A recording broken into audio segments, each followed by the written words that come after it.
क्या आप कभी अपने माता पिता से कुछ दिन, हफ्ते या महीने दूर रहे हैं? जरा सोचिए, इस दुनिया में ऐसे कई बच्चे हैं जिन्हें ना माँ की ममता मिलती है और ना ही पिता का प्यार नसीब होता है।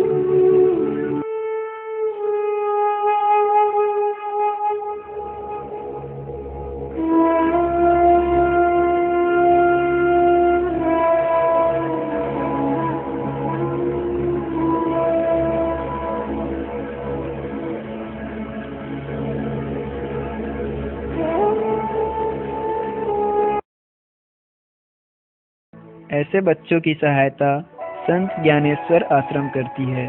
श्री राजेश मिश्रा ने शारीरिक विषमताओं को हराते हुए इस संस्था की स्थापना की। आइए मुखातिब होते हैं श्री राजेश मिश्रा जी से और जाने इस नेक काम के लिए प्रेरणा कैसे मिली। किसी भी काम को करने के लिए प्रेरणा की जरूरत होती है। उसके लिए कि जो कोई एक प्रेरणादायी व्यक्ति ना हो, ये कोई ना कोई एक कोइंसिडेंट होती है जिसमें हमको उस काम करने की प्रेरणा ना मिल करके हमको प्रोत्साहन मिलता है कि हमको इस काम करना चाहिए। यानी हमारे मन को कोई ऐसी बात टच होती है जो हम इस काम के लिए करते हैं। मेरा भी एक परिवार है, फैमिली है, मैं अपने परिवार के साथ पूरा संतुष्ट और खुश था। इसमें भी एक कोइंसिडेंस हुआ ऐसा जिसकी वजह से मैं इस संस्था को खोलने के लिए प्रेरित हुआ।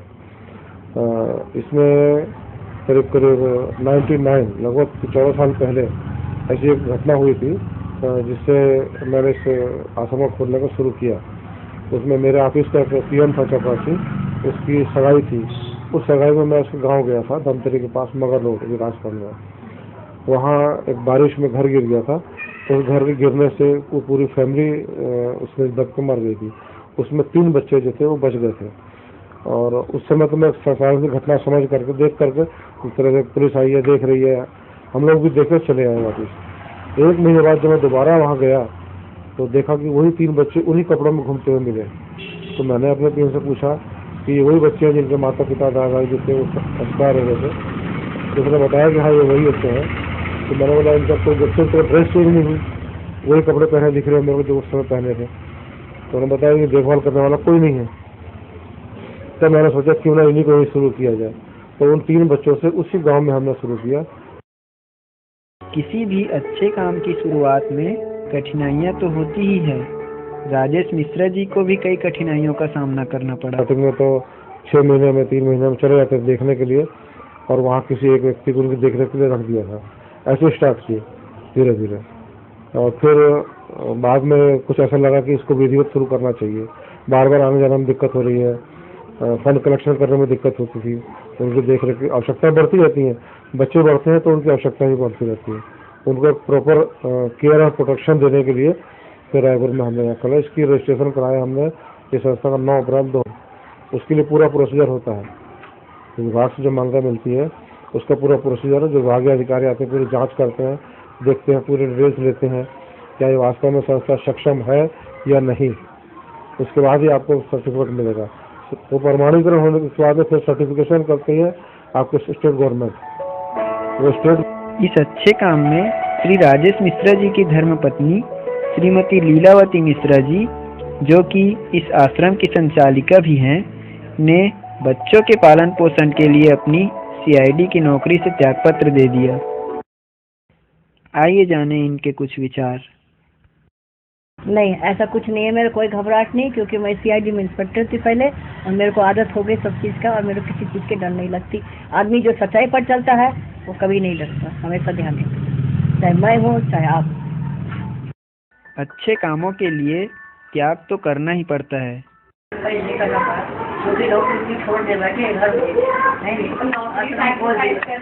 नौकरी तो सेक्रीफाइस हो ही गई, वो तो खत्म हो गया। सेक्रीफाइस बच्चों के लिए उनको सुधारना है ना। तो ऐसे ऐसे बच्चे आते हैं यहाँ पर, जो गुटखा खाते हैं, कोई सिगरेट पीता है, कोई नर सुनता है, उनको सुधारना है। उसको बिना सर्टिफिकेशन बिना नहीं आ सकता, नहीं पड़ेगा। और बहुत से बच्चे ऐसी हैं कि बहुत जिद्दी है, मार से कभी नहीं सुधर सकते। जब ये सुधरेगा आदमी प्यार से सुधरता है। खुशी किसी साधन की मोहताज नहीं होती है, बल्कि यह तो व्यक्ति के मन से आती है। यह बात इन बच्चों से सीखी जा सकती है।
इस डॉक्यूमेंट्री से हम यही कहना चाहते हैं कि ऐसे और कई बच्चे हैं जिनके बेहतर भविष्य के निर्माण के लिए हम और आप मिलकर उचित कदम उठाने का संकल्प लें।